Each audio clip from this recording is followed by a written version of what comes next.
I've got a couple of pH meters to try. Got some orange juice from another review I just did, and I have filtered water and tap water. So here's the Healthy Wiser one. Kind of nice having a plastic container if it'll actually open up and then hold.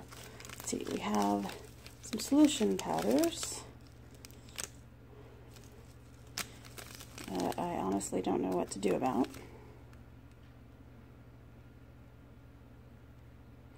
But I guess that'll be something I look into when I look at the instructions.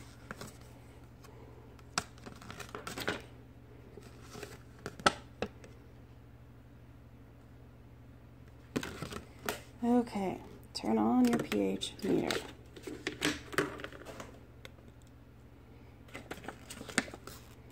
Dissolve each buffer solution in, okay.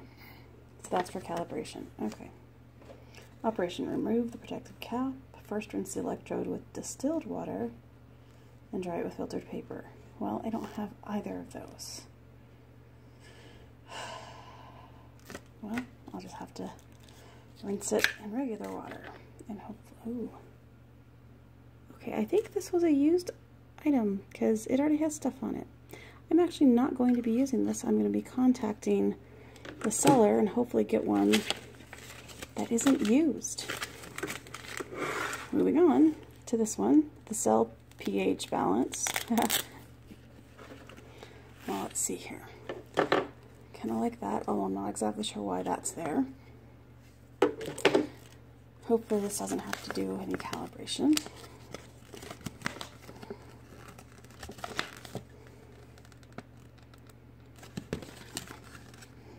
Remove protective cap. Press on/off key to turn meter on. And place electrodes in solution up to immersion level. Okay, that would be right here, according to this. Okay, so this is the non-filtered water. Well, don't quite have enough, but if you can read it,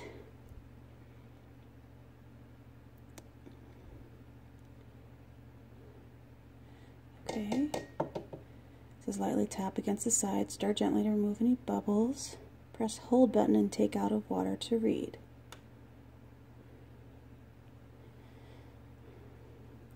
One in 13. Okay. I'll turn it back on. Just throw it. This is the filtered. Wow, big difference. 113 to 8. Okay. And that's Jasmine putting her few cents in, and then the orange juice.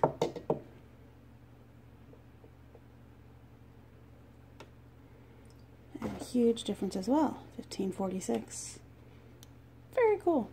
No idea what exactly to do at this point with this information, but it's still pretty nifty.